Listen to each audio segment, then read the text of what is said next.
Bonjour monsieur. Bonjour. Vous êtes un des responsables de contribuable.org. Vous pouvez nous présenter la démarche de cette association ? L'association Contribuables Associés organise un tour de France des contribuables en 80 jours, du 26 avril au 14 juillet, pour exiger une baisse des dépenses publiques et des impôts. Mais les dépenses publiques, elles sont parfois nécessaires. Je pense aux hôpitaux, aux écoles. Mais le constat est simple aujourd'hui. On voit que le ras-le-bol fiscal se généralise. D'ailleurs, il y a un sondage d'Opinionway du 1er décembre 2014 que j'aime bien citer, qui montre que 84% des Français trouvent que l'État, les gouvernements, gaspillent l'argent de leurs impôts. En fait, ce qu'on voit, c'est que le matraquage fiscal ne cesse d'augmenter.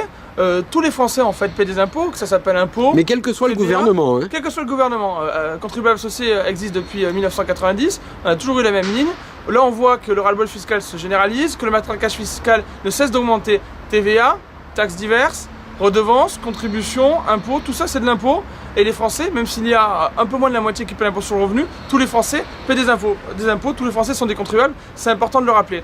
Donc dans cette démarche, nous ce qu'on dit c'est que si on veut baisser les impôts, on souhaite que les impôts diminuent, il faut absolument baisser les dépenses publiques et qu'il n'y a pas d'alternative.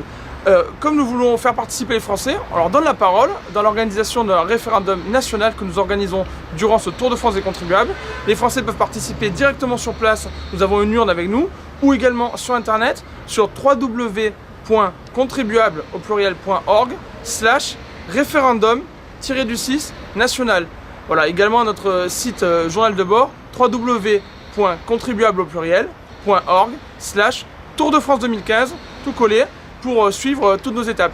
Et en fait, nous avons 5 propositions et nous demandons aux Français qu'est-ce qu'ils pensent, qu'est-ce qui est prioritaire pour eux en termes de baisse des dépenses publiques. L'idée de la campagne, c'est de toute manière d'exiger une baisse des dépenses publiques parce que sans baisse des dépenses publiques, nous ne pourrons jamais diminuer les impôts.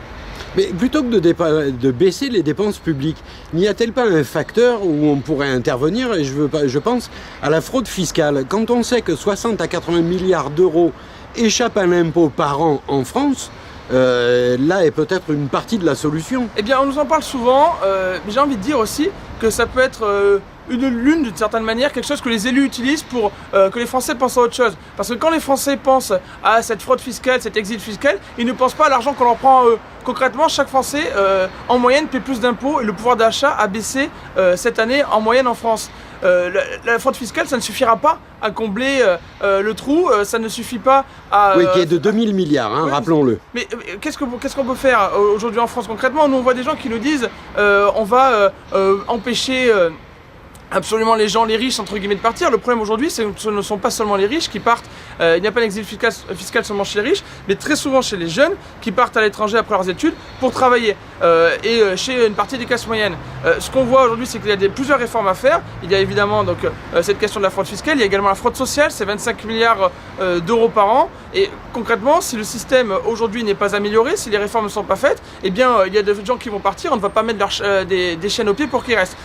Donc cette fraude fiscale, certes, mais il faut penser et regarder ce qui se passe concrètement au niveau du nombre d'élus. En France, on a presque 600 000 élus et leur train de vie, les gens s'en plaignent beaucoup sur le terrain, on les voit dire ce n'est pas normal que ça augmente, que les retraites augmentent alors que le pouvoir d'achat des Français baisse. Il y a également le statut de la fonction publique auquel on peut réfléchir. Il y a donc, la fraude aux allocations dont je vous parlais. Il y a la demande d'un vote en équilibre, non seulement pour les collectivités, mais également pour l'État et l'assurance maladie. Aujourd'hui, les budgets ne sont pas votés en équilibre au niveau de l'État depuis 1973. Enfin, vous me parliez de fraude fiscale. Nous souhaitons au niveau des grandes entreprises supprimer les subventions aux grandes entreprises qui coûtent 110 milliards par an aux contribuables et qui ne créent pas d'emplois. Nous, on préférait que les charges soient baissées. Ça permettrait non seulement aux grandes entreprises, mais aussi et surtout aux petites entreprises, les TPE et PME, d'embaucher plus facilement. Nous avons d'ailleurs participé et co-organisé les manifestations contre le RSI, le régime social des indépendants. Il y a eu une grande manifestation le 9 mars à Paris, puis d'autres manifestations ensuite pour exiger une réforme du RSI qui matraque et asphyxie les artisans, les commerçants et les professions libérales. Une dernière remarque pour qu'on se comprenne bien, vous n'opposez pas une catégorie de Français qui paierait des impôts pour une catégorie qui n'en paierait pas, puisqu'on paye tous des impôts, ne serait-ce que par le biais des impôts indirects. Effectivement, c'est très important à avoir à l'esprit. Les Français pourront obtenir gain de cause, pourront faire baisser les impôts et dépenses publiques et obtenir les réformes qu'ils souhaitent ensemble. Le but n'est pas d'opposer les Français. Les Français, même s'il y a moins de la moitié des Français qui paient l'impôt sur le revenu, l'impôt sur le revenu n'est qu'une partie des impôts. Il y a les impôts locaux, il y a la TVA, vous avez les redevances et les contributions diverses. Tous les Français aujourd'hui sont matraqués d'impôts. Bien, écoutez, on va vous souhaiter bon courage, bon Tour de France et rendez-vous le 14 juillet. Eh bien, merci beaucoup et nous souhaitons obtenir gain de cause. Nous ne lâchons pas et vous pouvez nous retrouver. Nous sommes aujourd'hui à Toulon, ensuite nous ferons Marseille, Nîmes, Montpellier, tout l'Ouest, ensuite le Limousin, la Bretagne, la Normandie et Paris le 14 juillet. Alors Merci. bon courage. Merci.